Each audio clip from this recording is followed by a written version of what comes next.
So, hello everybody. Welcome back to the SATA Digital Conversation, episode 15.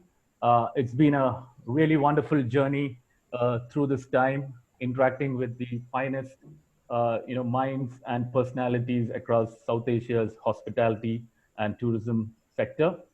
So today we are here on this 15th episode. We have Mr. Sachin Bansal, Mr. Ismail Hameed, and Mr. Mahamood Shoughee. To introduce our wonderful panel for the evening, let me start off with Dr. Sachin Bansal, who has earned the epithet of the rising sun in the heritage tourism industry with innovative leadership skills and in his entrepreneurial journey towards creating a brand, India City Walks, which is now a benchmark for heritage tourism in the country and in the region. As an enabler and a passionate explorer, his brand is decorated with 3 National Tourism Awards in consecutive years, followed by the coveted Hall of Fame, spearheading multiple flagship brands. He has over 2 decades of experience as a tourist engager, creating niche experiences. As an entrepreneurial leader, his passion has steered him in unexplored directions like generating awareness on water as heritage, thereby creating attraction on a tremendous latent opportunity. As a destination branding specialist, he has enabled in co-creation and connecting smart cities through smart citizen initiatives. He is popularly known as a chief explorer, a story-wala, and a heritage hero. So a big welcome to Mr. Sachin. Thank you for joining us on this platform. Second, we have Mr. Mahamood Shoughee, who is the former Minister of Tourism and Civil Aviation of the beautiful country of Maldives. He's played a pivotal role in guiding this establishment of South Asian Travel Awards. Dr. Shoughee holds a Bachelor of Education, Bachelor of Arts in Economics, and a Master of Education from the University of Manitoba, a PhD from the University of Toronto. He continues to work as a consultant for hotel and resort chains and as a visiting lecturer and research associate at the Villa College, Maldives, and the Open University of Malaysia. A big welcome to you, sir. Thank you for your continuous support to the SATA brand, and thank you for being a part of this discussion when such a pandemic of a massive proportion has taken over this region and the world. So last but not the least, our very own Mr. Ismail Hameed, popularly known as Highrise Isse, is the Director, Marketing and PR of Highrise Group. As the founder, Mr. Isse has over 20 years of marketing, events, and service experiences, including 11 years running the Highrise Group along with subsidiaries, Maldives Publications, and Trading Company. Mr. Ismail has held a number of respected industry leadership positions, including president and being a co-founder of the Liveaboard Association of the Maldives. He has been honored with the National Youth Award in the event management in the year 2014, and an honorary of 10 outstanding young professionals by the JCI in the Maldives. So before we start off today's discussions, I would like to tell our esteemed audience and viewers who have been continuously supporting and signing in to watch our episodes on hospitality and tourism. This would be the final episode in the series of SATA Digital Conversations, and we will be back with a brand new series, which we will be letting you know. So now, this week, what we decided to talk is, we've heard multiple speakers from the region in this sector talking about the various challenges that has been posed and thrown at them during this pandemic, and the challenges that the industry is facing, and the strategies and the plans and the work that they have been doing to take it in their stride and keep hopes alive and their faith in the industry, hospitality industry. So today we would be discussing about opening South Asia as a destination in itself.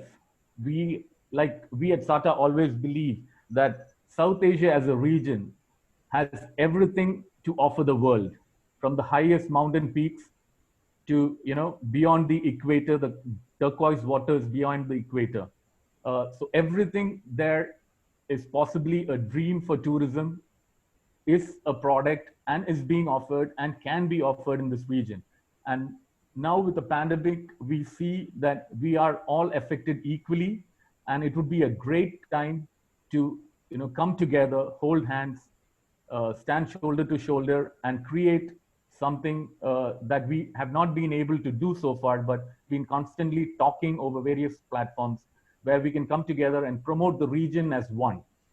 So besides that, we'll also be discussing the impact on tourism, which directly affects multiple other players, including those in the auxiliary industries that support hospitality and tourism, like events, food and beverages, logistics, and retailing.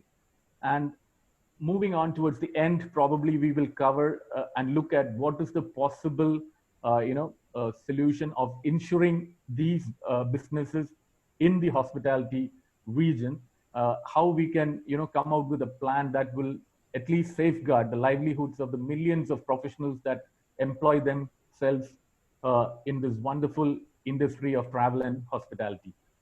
So on that note, I welcome all of you to yet another episode of SATA Digital Conversation. And we will invite the panelists to join in. Probably we can start off with Mr. Shoughee. So what is your thoughts on developing this region together, wherein all the countries and the stakeholders have this opportunity to bounce back and probably like shoulder to shoulder and like take these challenges together rather than like trying to fight it out on their own?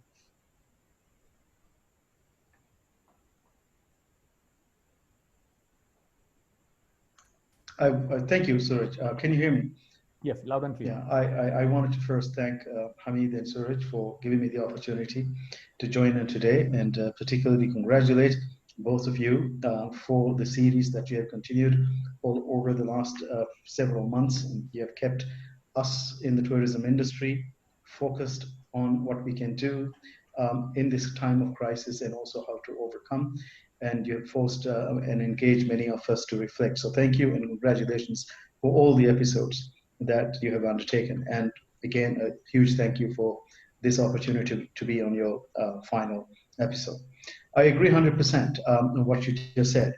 Our region is massive in terms of our landmass, and we have a variety of types of landmasses: swamps, grasslands, forests, coastal areas, mountains. We are endowed with beauty. We have rivers, diverse climates, and we are a region with a mosaic of cultures and cultural sites and religion sites. And certainly, South Asia is is rich destination for tourism. But unfortunately, my understanding is that in terms of global total tourism output, what we receive is under 5% as a region. So there is enormous scope for South Asia as a region to grow. Now, the specific question that you asked, I think that is of more practical and urgent issue for us now, is how could we integrate and work as a region and develop intra-regional tourism within the 8 South Asian countries. I think the idea is not new. I was involved in the tourism ministry about 12 years ago, and even then we were talking about joint marketing of the region. And I wanted to tell you that some things are not that practical. When we looked at joint marketing at the time, it became a very difficult thing to do because we are all very competitive destinations. And marketing is often conducted by established or tourism establishments, resorts, and large hotel companies. And it's difficult to get a joint arrangement for marketing. But I think at this juncture, every crisis produces certain new opportunities. A crisis gives us new ways of thinking.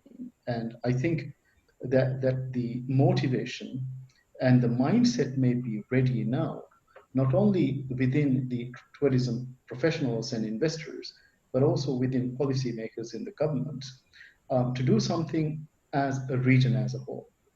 Um, I can think of few. One would be to seriously look at what kind of visa or restrictions we still have. Now, when we talk about from a perspective in Maldives, obviously we are very open. We provide on arrival visa for almost all countries in the world, except just a handful.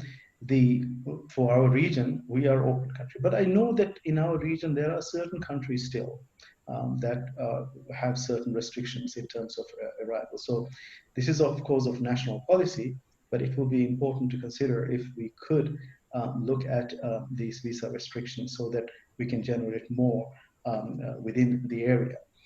Now, of course, air connectivity is an extremely important factor.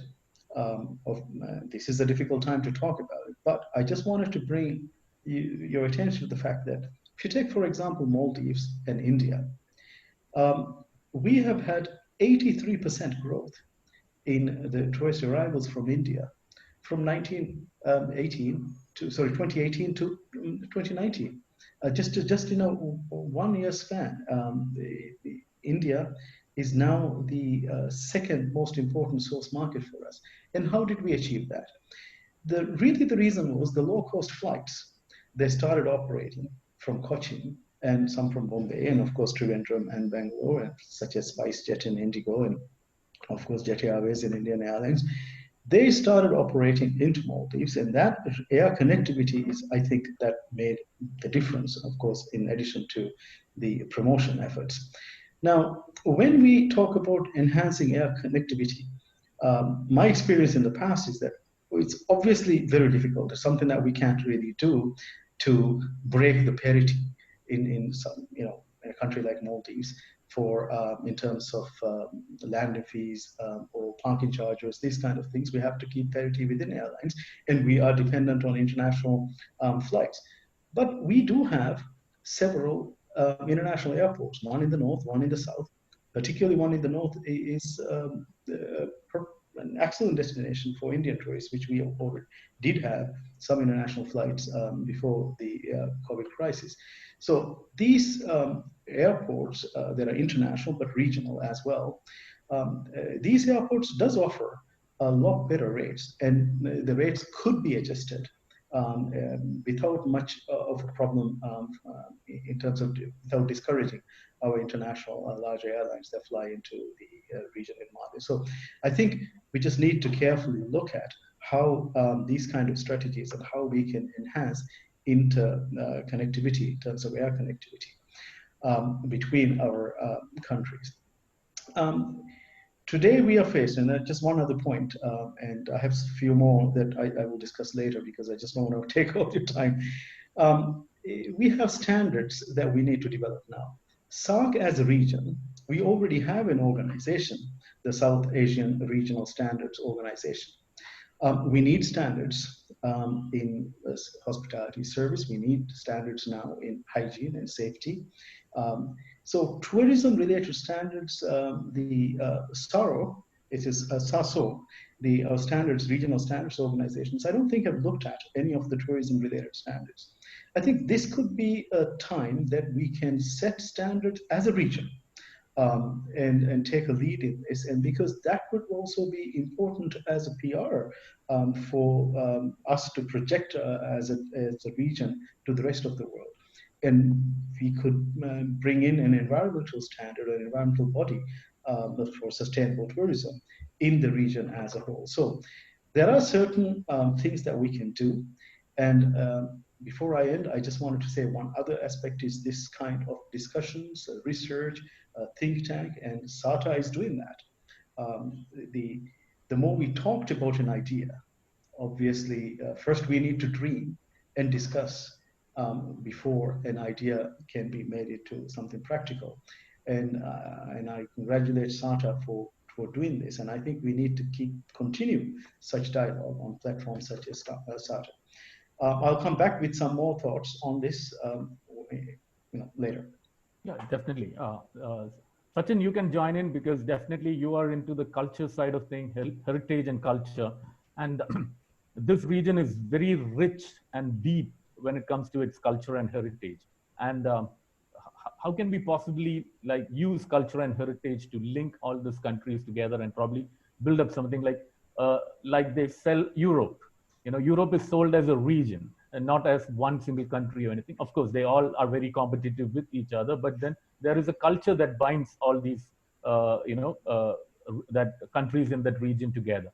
So I would like to, pick your brains on that. And you definitely would have thought about it at some point of time. But Right, so it's a wonderful opportunity. I mean, and before I delve further, I would like to certainly congratulate the whole SATA team because it's a great feat to bring in 15 episodes. 15 is a big number. And in these 15 episodes, as Dr. Shoughee also mentioned, that we have touched upon many conversations which have relayed beyond pandemic also, which are the new normal scenarios. Honestly speaking, there's a complete paradigm shift now. Regional diversity and regional selling needs to be rethought. Nothing has to be recreated. It needs to be managed. It needs to be managed from the safety standardizations.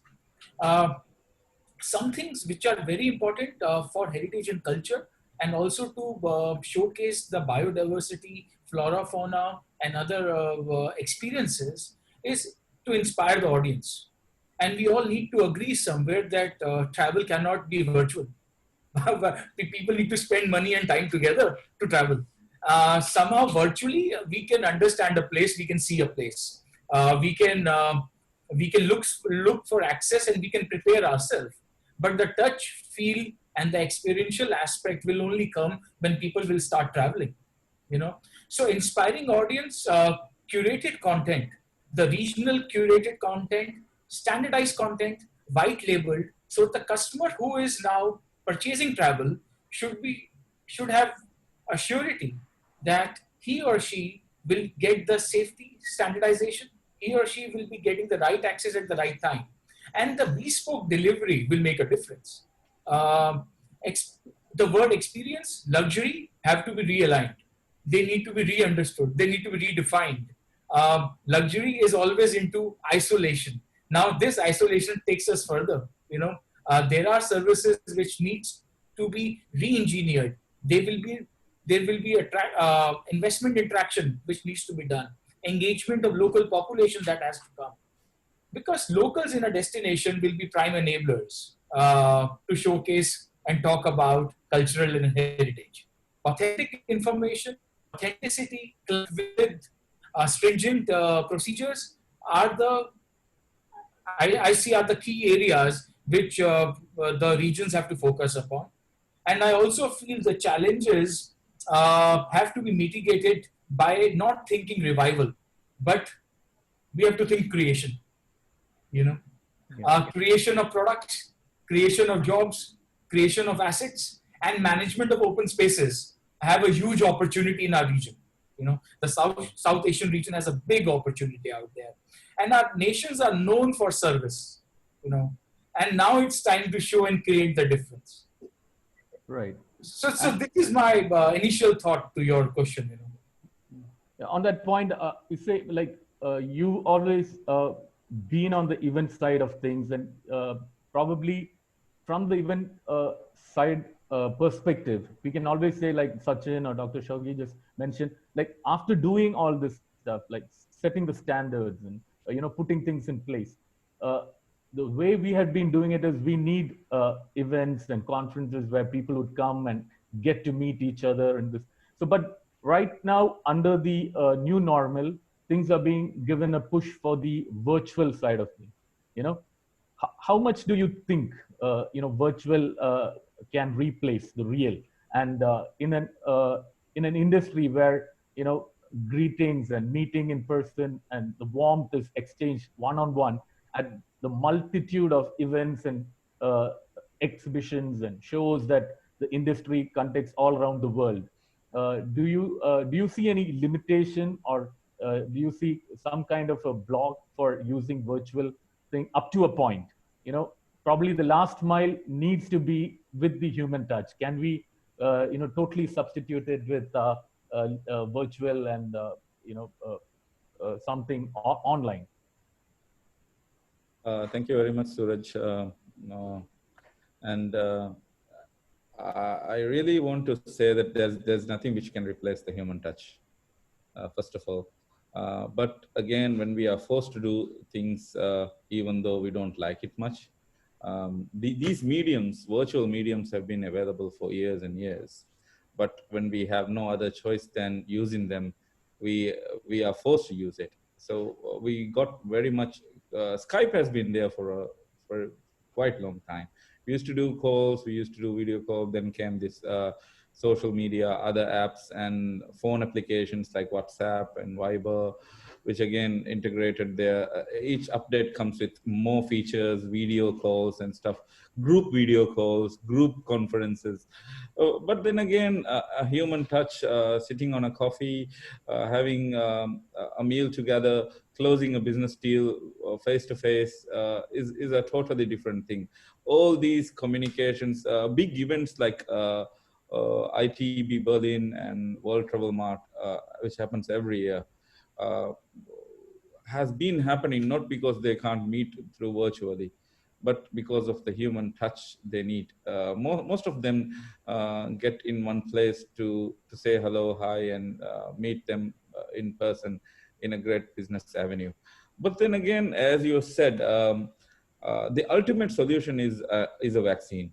Uh, but unless otherwise, if there is no vaccine, we have to leave. We have to move on. We cannot stay closed and frozen in one place. The people who are in the governments or paid by the taxpayers' money will not very much fear of what's going on. They at times will talk very much the things on the way of things are how mentioned in books, but in reality, a lot of businesses, a lot of people who are benefited through these businesses will suffer a lot. So the world cannot be closed. The world has to open. The world has to move on. The businesses has to go on, whether virtually or physically. One point is that the whole world cannot be closed forever.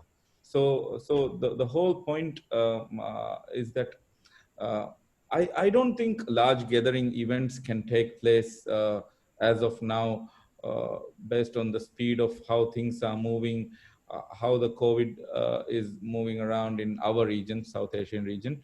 Bhutan has a good control, but all other countries are very fast moving.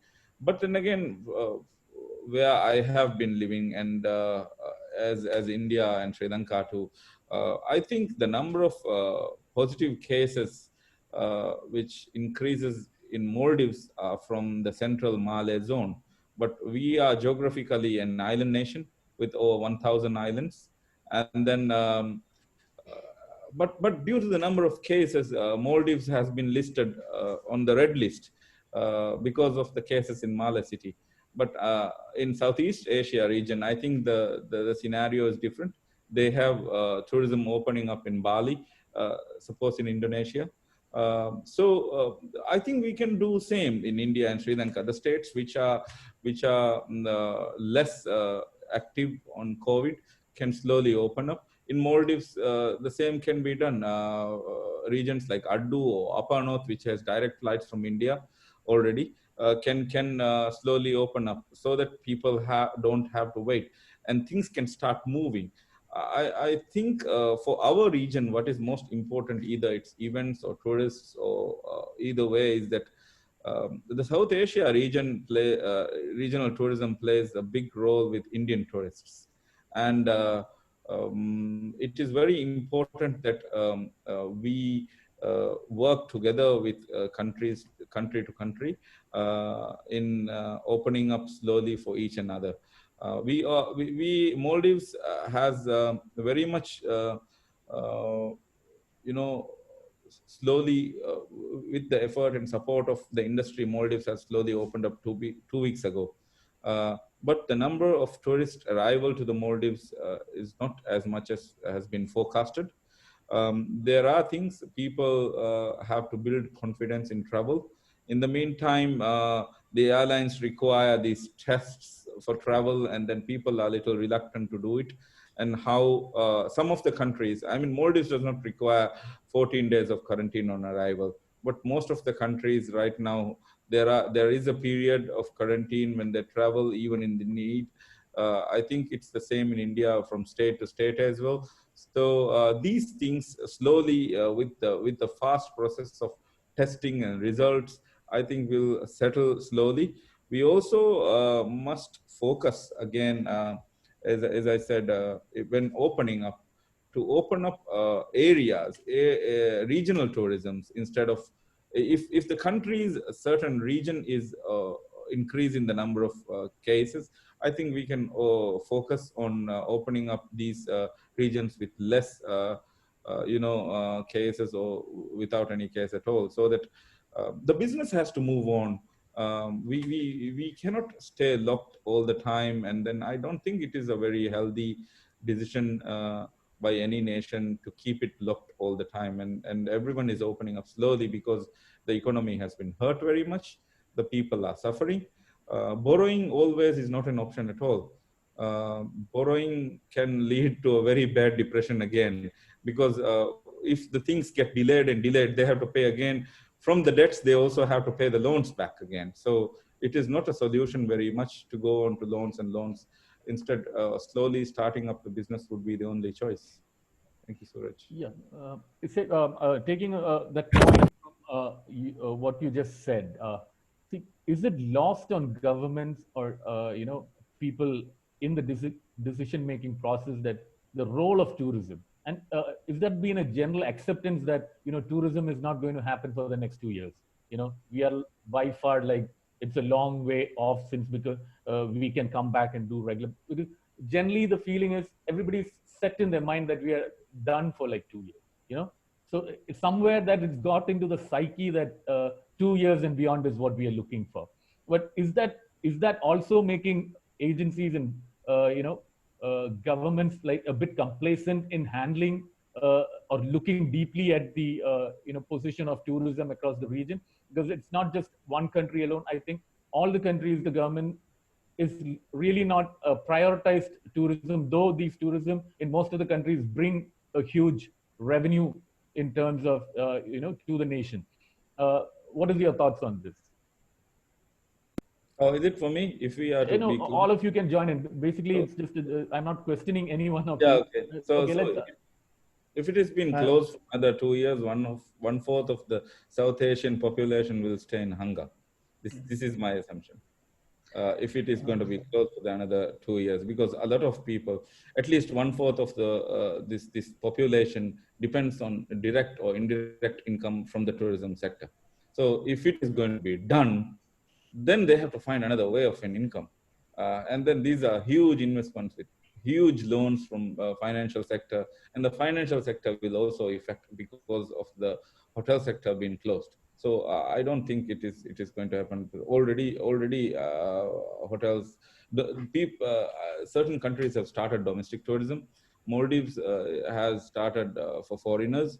Maldives is not a very big country which depends on the local tourism. We depend on external tourism. So apart from it, India and Sri Lanka has a good number of local tourism as well. So these countries can bounce back faster than us in the internal tourism wise. But then again, international tourists are very much important for each sector. So slowly opening up with quick test results can only lead this. I don't think staying closed is a good idea at all. Sachin, what is your thoughts on this? So my thought is, vaccine is important. Mitigation of risk is important. Your insurance is the products when people will travel. So there are the classes of people. There's a luxury traveler, there's a mass traveler, and there's somebody in between who would like to go on a small vacation. Affordability becomes a key judgment. And tourism, as I said, cannot be virtual. People have to move out. But as an individual, it's a risk without vaccine to move out. Because if you can't be staying going to a destination and stay in a quarantine space, which is not correct. Whereas digitally, you can explore the places. So vaccine has to come. We have to wait. We have to sustain. We have to figure out longevity. We have to look ways as a business or as an industry or as a sector who has ancillary dependencies on many other sectors to co-create something. Money has to move, business has to churn something, and people have to travel. So this is my thought, and innovation in these times is must. You know? Okay. As a person who's dealt with both governments and the private sector, and having experience, balancing both, Mr. Shoughee, what are your thoughts? It would be most interesting to know, because Sachin, I of think course, is a go-getter. He's the chief explorer. He's always like pumped up, and it's all about like taking it head on. Issa well, is more like very balanced. He's like, okay, these have to be done, but we have to give it time, and we have to look at it in this way. So I would like to get your thoughts on this. well, you asked if you said that some people believe that tourism will not come back in 2 years. Such a pessimistic view. You wanted to my comment on that. I can only think as a Maldivian, and having speaking from Maldives, I can only start with the Maldivian perspective. That thought is not a thought that we can entertain. That's not a thought. It's an unimaginable thought for us, because we are a country that, if you look at direct contribution to GDP, it's 40%. But if you take total contribution to GDP in Maldives from tourism, that's 60%. When you talk about employment, direct employment contribution is 60% of Maldives. Tourism is, as an export commodity, 80% of export in Maldives is tourism. Maldives workforce, 147,000, I think, roughly estimated. World Bank estimates we will lose 35,000 jobs. We had close to 43,000 in our tourism sector employed. The whole industry with COVID, with the shutdown, with the closing of the borders, completely came to standstill. We're talking about not only Maldivian jobs that we lost, 20,000 or so, or not lost, I mean, at least they can't work, right? But also regional jobs, because about more than 50% of people employed in the tourism industry in Maldives, actually 55% or more, are from the region. Most of them are from the region. The Maldivian tourism industry is not just for Maldives. It's a regional industry, because our employment comes from the region, investments come from the region. Sri Lanka's invested a lot in Maldives, India's invested a lot in Maldives. But with the country with, as I said, 60% total employment dependency on tourism, 60+% on GDP, how can Maldivians entertain that thought? For 2 years, the industry will not come back. So I think that's impossible for us to think, or completely wrong for us to take on that kind of perspective, because that despair, that pessimism will make the situation worse for us. I think we should keep, obviously, the borders open with the right measures. However few tourists that we can get, we should get.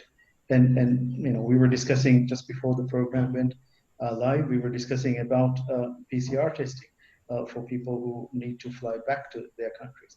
There are so many different measures that we can take, and then we can also provide more assurance to tourists. We are fortunate, obviously, by having this one island, one resource, that are isolated resorts, which are really suitable to provide that kind of safe environment for tourists. But I think if you take a country like India, the same issues. I mean, World Bank estimates India would lose 9 million jobs, right? And almost as a region, if you take India alone, they're thinking about $40 billion of loss. So it's not a small loss for India either. So even with the biggest country in the region, to think that tourism will not come back for 2 years is not a solution. Yes, Digitization, digital marketing can play a role, can reach a greater audience. But tourism is a full body experience. You need taste, smell, mind, body, educational experience, cultural experience. It's a spiritual experience. So without the body and moving to that environment that's unfamiliar, I mean, why do we travel? Not because we don't get an environment within our area, because we want to go to a different place and see the world and experience. So, of course, tourism is an industry and based on real experiences, authentic, physical, mental, spiritual, educational experiences. So tourists will have to, and that need, human need, has been always there. And we will, I'm sure people will travel. I think as a region for us now, as I was saying before, what's important now is how do we capture this moment to do something that we had not been able to do before. I think there is an opportunity because if you take India, my understanding is that domestic tourism, in terms of percentage spending, is about 5% of of GDP comes from internal domestic spending in India. Entire India's GDP, 5% comes from internal domestic tourism. So India is a country that has a huge potential domestic tourism. Those Indian, for Maldives, of course, we are an independent country with a separate border. But I think when Indians think of tourism, they may, because of the proximity of flying into Maldives, we can tap to that the domestic tourism market, or at least that mindset of the Indians. And that's how, as I said, within, we have had like 83% growth from year on year. I think within 3 to 5 year period, India is going to be the #1 source market for Maldives. And so I think we need to work with India and work with other Sri Lanka and work with other countries in the region. But we need some form of nationally coordinated or intergovernmental body to provide that leadership. Until we have that, I don't think we can go too far. Yes, we can use digital marketing. We can bring the experiences in the region to our people through social media, through other digital forms, even through television. We can train people together. We can enhance mobility of professional staff. Maldives, we have a lot of people experiencing many areas of resort tourism. These experiences can be of value to India as well, or to Bhutan, to Sri Lanka. But we don't have that mobility arrangement. I mean, if you take Europe, for example, Europeans can travel to work. They have employment mobility, staff mobility. We don't have that in our region. That's something we can bring specifically for tourism industry, if it has to be that. We can do joint marketing. We can set up joint standards. But who is going to take the lead? There has to be some form of a regional body. And you say it can only happen at in the governmental level, right? Certainly, there's no other way that can happen. Yeah, I think the SATA can play a role in advocacy, which you are already playing, and that's what we're doing today, talking about it. But people like Isse will have to bring it to the right people to bring a difference, to make a difference. Yeah.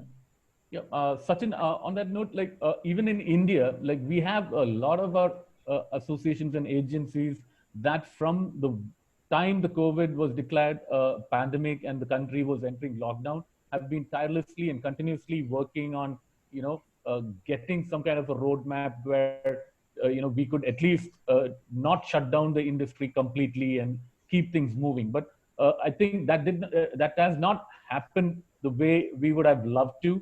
But going forward, again, like I said, has government kind of, put us on a lower level of priority when it comes to dealing with other stuff? Because other industries are being looked at, but tourism with all its potential and all its contribution, do you feel that, we've been sidelined in the whole process of policy making and looking at the way forward? Well, I will agree and disagree to this because India is very diverse, and in diversity there's a population, beside your historic and built legacy and other kind of an assets. Then there are travel agents who mobilize the travel services. There are airlines, and there are multi-sectoral approach that comes in, and there are interdependencies. There is an outbound, there is an inbound, there is domestic. As I said earlier, everything depends on the vaccine for people to move out. So that will create mobility opportunities. Now, from the government standpoint, India being diverse, the policy making takes time. People understand that. But then there are self-reliant businesses, there were luxury businesses, and there were not so luxury businesses who were managing the show. Uh, it's all about how people can now sustain. Jobs certainly will go because there is no return on investment, there is no revenue making opportunity, and there is no transaction. And travel as such depends on transaction. If I'm not purchasing a bus ticket or a coach ticket or a ferry ticket, then I'm not enabling that sector as a consumer. To purchase, you need to have money. So again, everything boils down to how economy has to be revived.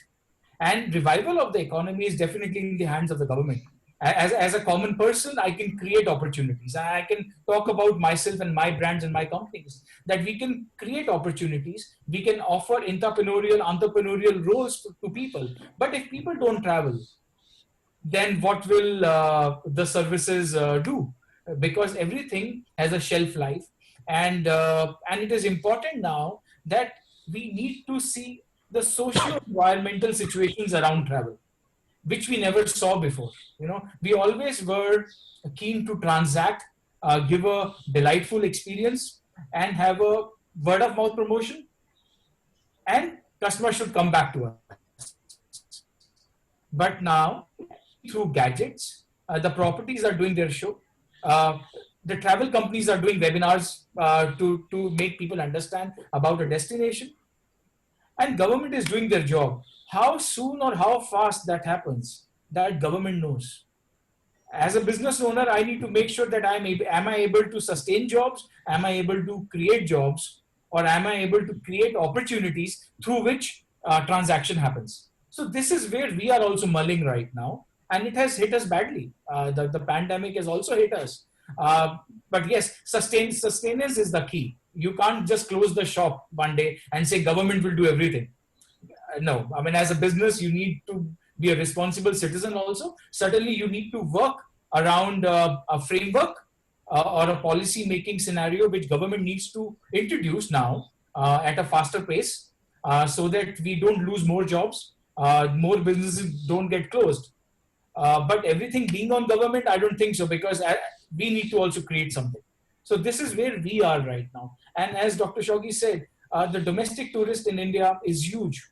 The inbound opportunities and outbound opportunities for Maldives is huge. Uh, Awareness, dissemination of right, authentic information, and security-based procedures need to be aligned well so that a common person can travel. Right now, we don't see an opportunity where a person is confident enough to travel in their own city. So that's the confidence we need to revive, and I think these interactions that we are doing right now will help a lot. We will create some thought line for people to ponder upon. So coming to that point where the lack of a plan, either coming from a government or from the industry or something that business people can base their strategies on for the near term or the long term, that's kind of absent right now, right? What do you feel is like, isn't that a very stifling effect on the industry? Like, even Sachin said, there are people who are innovating under these times. There are hotels and hoteliers who have put a lot of stuff in place in terms of hygiene and health, but it all boils down to like getting the people coming, even if it is domestic or international. So who is going to give that push? Is it going to be industry associations? Is it going to be individual, um, uh, entrepreneurs trying to do their best, uh, or does it have to happen at a multi-layer level? So what I felt is like through the various discussions that we had, yes, people have accepted this is the new normal. They understand the security risks, that challenges that are facing travel. They are willing to put in, the necessary systems and process in place for health and safety. But then again, nobody is quite sure after doing all of this, would they have to wait longer? Would they get business in the near term? So yes, this is all investment, this is time, this is effort, but all this, we don't have a, no kind of information is coming on, okay, probably this will pay off in the next 3 months or in the next 5 months. So isn't that kind of that vacuum like kind of disheartening for any innovative or hardworking entrepreneur who's in the industry? Thank you, Suraj. Now, the point. My way of identifying this is a little different, maybe. First of all, I would say that Maldives was the first destination to open up within South Asia, and there is no fees on arrival, no compulsory tests unless you have a symptom. You will be identified, and then, but of course there are thermal scanners and proper precautions on the arrival. And then we have 3 scheduled flights, which is Sri Lankan Airlines, Emirates, Qatar, and a couple of more scheduled to come. Frequency of flights have been increased. Building confidence on aviation is very important at this stage. Tourism Ministry started giving approvals to properties who wants to open. Actually, back in March when we closed down, Maldives closed its borders. There was a immediately some properties shut down in full, and then they sent back all their staff. As Dr. Shoughee mentioned, this is not only about the locals who are working in this industry, but a lot of South Asian nationals who works in the Maldives tourism industry was affected. So in the meantime, there were rapid flights. They arranged by their own country. Some people chartered by themselves, and also the government of Maldives has been doing repatriation flights almost daily. We had a big challenge of shutting down the whole tourism industry in full for a long time, and it was opened on 15th of July. So as it opened slowly, the bookings and inquiries have started coming. Obviously, not as much as what we have been getting, not even close to what we have been getting usually. But the government have made the decision to open up on request of the industry, with stakeholder consultations, with the proper communication of all tourism stakeholder organizations during the lockdown. They came to a situation that conclusion that they will be opening up the borders of Maldives. Okay, now it's time for every individual, as Dr. Sachin Bansal said, it's not only for the governments, but the businesses also to push and pull every string that which they have got to bring in tourists to make them confident in travel. So they have to make their agents feel more comfortable, more confident that they can send their clients. The agents has to make the travelers prepare themselves and feel that, okay, Maldives is a safe destination. Sri Lanka is a safe destination. This hotel sets these standards. We have these facilities in case anything wrong happens. We have the testing capacity. We have the ICU facilities. We have proper checking, proper disinfection procedures, and monitoring facilities as well.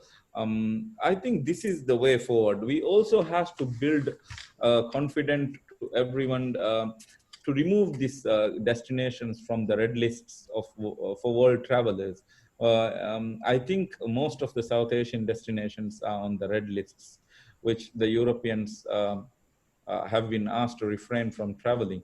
So EU has made a list of countries which their citizens should travel, which Maldives is not on most the countries which allow their citizens to travel.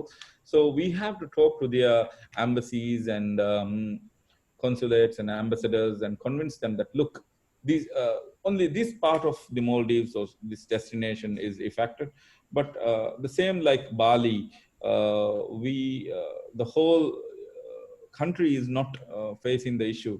So maybe if they can avoid the Greater Malay Zone, but then again open up Adu or the upper north for tourism can be a way that we can move forward. I think the same can be done for other destinations as well. But then again, India, I think, have not allowed so far for the Indians to go out. Um, as we discussed a few minutes ago, if Indian travelers are allowed to consider Maldives as among one of their domestic easy reachable destination, that will give a huge impact not only to Maldives but for Bhutan. If Indians can travel to Bhutan, Bhutan's tourism and Nepal's tourism very much depend on Indian travelers. Even Bangladesh, uh, Indian travelers are their main market. Some of these destinations have their currency exchange rate same as Indian central bank rates, and then they accept Indian rupees on in shops and restaurants and other places as well. Um, I think the whole regional tourism can be enhanced with India's opening, if we are considering about the region. But as India is closed, and as Dr. Shoughee also mentioned, Maldives also depends on Indian tourism very much, especially the small guest houses tourism. The guest houses numbers has risen from since 2009 to over hundreds of guest houses newly built in the Maldives in different areas, different regions. So every small person who can afford to get into tourism has invested to a small boutique hotel. As long as these are kept closed, this person's income gets blocked, and then his family's income is on hold. The same time, his staff and the island community is in trouble because of the place has been closed. I think, in my personal opinion, we should focus on opening region wise instead of staying closed. And then again, we should also try our best to communicate with the embassies and ambassadors to remove us from the red lists. If we are remaining in the red list, it will take a lot of time, to point us as a safe destination to travel. And then we cannot convince the agents and the individual travelers who are willing to come to these destinations that we are safe, because these countries keep us on the red list, identifying us as an unsafe area to travel. So as long as we are on these red lists, I don't think it will be very easy for us to overcome these challenges. So we need diplomatical support from the government to government communication. I think that is what is happening in EU as well. They have spoken within the government to allow tourists from that destination to the other. So I think we need to sit with in a diplomatic level, talking, and the tourism organizations can push individually within the countries. In India, there are a lot of tourism organizations. In Maldives, there are a couple of tourism organizations. So, I mean, organization to organization pushing through the government can help each other gain, a positive result on this. Thanks, Isay. Coming back to you, Mr. Shoughee, going forward, now that we've accepted, a new normal, we foresee the hospitality and tourism industry to be, panning out or bouncing back in a certain way with a lot of changes and probably embracing the new uh, uh, methods of hygiene and safety and social distancing. See, this was something that came out of the blue, and clearly the world wasn't ready for it. And same was the case with the travel industry. When it hit us, we had no clue like what it's going to be, how it's going to turn out. And now that we understand that we got to live with this. We are waiting as we wait for the vaccine and stuff like that. what could be a possible scenario for the hospitality industry in the future to make sure that we don't get affected this much in case of a pandemic or a natural calamity, where how can the industry kind of insure itself from such kind of disruptions in the future? I think that's a very difficult question to answer. This kind of pandemic is something that was completely not expected by anybody. A global pandemic of this sort is going to be a challenge even in the future, I think, for any country to manage tourism industry. Now, having said that, obviously we have learned to be more prepared. Almost all the countries are coming up with health and safety standards. In Maldives, we have developed our national health and safety standards for the tourism industry. And I'm sure as a region, as is mentioned earlier, as a region, we do have the opportunity to come up with regional standards as well. But in terms of insurance, I think you were asking about insurance. Business disruption insurance is not something that many of the hotels or resorts or tourism industry would have taken, because that type of insurance is quite new, right? And not many insurances normally. Yeah. Sorry, Doc. Doctor. Basically, it was not just about actually taking an actual insurance.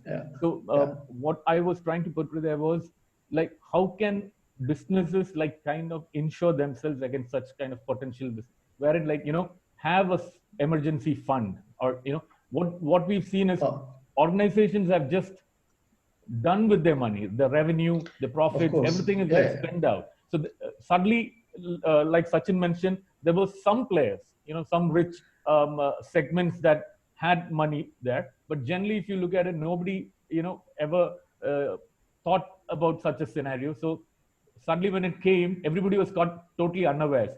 So the next month, you didn't have money to pay your salaries. The very next month. I think, Suraj, you're referring to a reserve fund, right? Yeah. Within businesses. Not just a reserve fund, but something, a process that would make sure that you also take care of risks to your business. Yeah. I think individual businesses, for many of the large businesses, obviously would keep reserve funds, I think. But smaller businesses, it will be very difficult to keep a reserve fund for this kind of business interruption. I think that would only happen through some kind of a policy mandate. It has to come through a regulation or law that you have to, particularly for your staff, right, and for business operation. True, in the Maldives, we had resorts, they were making multi-million-dollar profit. But when the pandemic came, there was no funds in their reserve to maintain their staff even for 3 months. Now, obviously, this is not acceptable. But that's because we had not prepared it. It will only come through national policy, and I hope that national policy around our region, at least, will think about this. But I want to also say something about where Isse left off. Maldives, when you think about Maldives, we think about resorts. Yes, we have 156 resorts in operation before the pandemic, but we have 530 guest houses. These are small and medium businesses, people who've invested hard-earned money, and they are the ones who are suffering the most. Is these 530 guest houses and 116 vessels, liveaboards or safari vessels, we called them earlier. So Maldivian economy, particularly the small business people, are suffering a lot. Now, I also want to comment on something Sachin had said twice. Yes, 100% I agree. A vaccine is the ultimate solution, right? The only hope really for us is a vaccine. But we don't know when a vaccine will be in place. Maybe 6 months, maybe another year, even when a vaccine is developed, wherever it is going to be developed for the entire world or our region to get everybody vaccinated, it will take a lot of time. In the meantime, we can't really keep our borders closed, and we can't really keep thinking that people will not travel. I'm just wondering, I am not the right person to say this, but there are people who are experts who have the right knowledge um, to tell us about how safe is air travel. My understanding is that in terms of the environments for transmission, air travel in some ways is relatively safe because of the airflow systems in the aircrafts. Because at the end of the day, the decision to travel is an individual decision an individual will make based on safety of travel. Now we know, at least we can assume that short-term, the short-haul flights are the first ones that people will start taking. Right? That obviously will be the safer compared to long-haul flights. And I agree 100% with Isse that the India is key to the start of regional tourism. India is key for Maldives to overcome from this pandemic. Opening up of India is really the most important, if you think of any one thing that will help our tourism industry recover, it's opening of Indian borders for Indian tourists to come to Maldives in that short haul flight, just 1 hour, 1.5 hours flight into Maldives, right? And Maldives, apart from the capital island of Mali, everywhere is Maldives relatively safe. And in our region, in the South Asia region, there will be other safe areas as well. So I think while we're waiting for the vaccine, we should try our best to identify those areas, as Issa was saying, that is safe, provide as much information to our people about air travel and opportunities that are available, and use the digital media and platforms like this, and keep promoting the tourism industry, because we don't have any other option. Particularly for Maldives, we don't have any other option.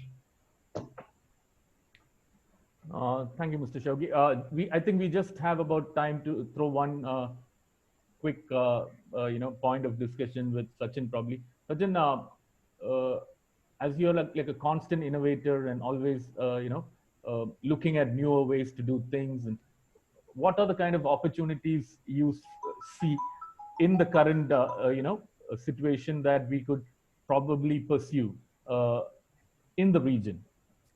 Just, yeah.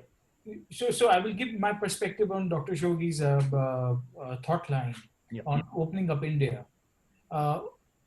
Once India gets opened, right now businesses are starting to get opened. And when businesses get opened, they start to transact. Again, I'm coming to money, because it's money which people have to earn and they have to spend. And from the perspective of opening and people moving from one country to another, one region to another, or one city to another, the safety is a measure, and safety requires investment from the ground realities perspective. The state governments, the regional governments, Maldivian government, they need to make sure that the safety standards are intact. And these standards then will be shared with the Indian government when the air travel and air transfer will get opened. So that is the perspective that slowly and steadily it's getting opened up. From the perspective of innovation, innovation in tourism will drive positioning, the positioning of local identities. The South Asian region is very rich in local identities. And these local identities are converted into experiential themes. These experiential themes are chosen by luxury enthusiasts or people who are adventurous to get into immersion mode.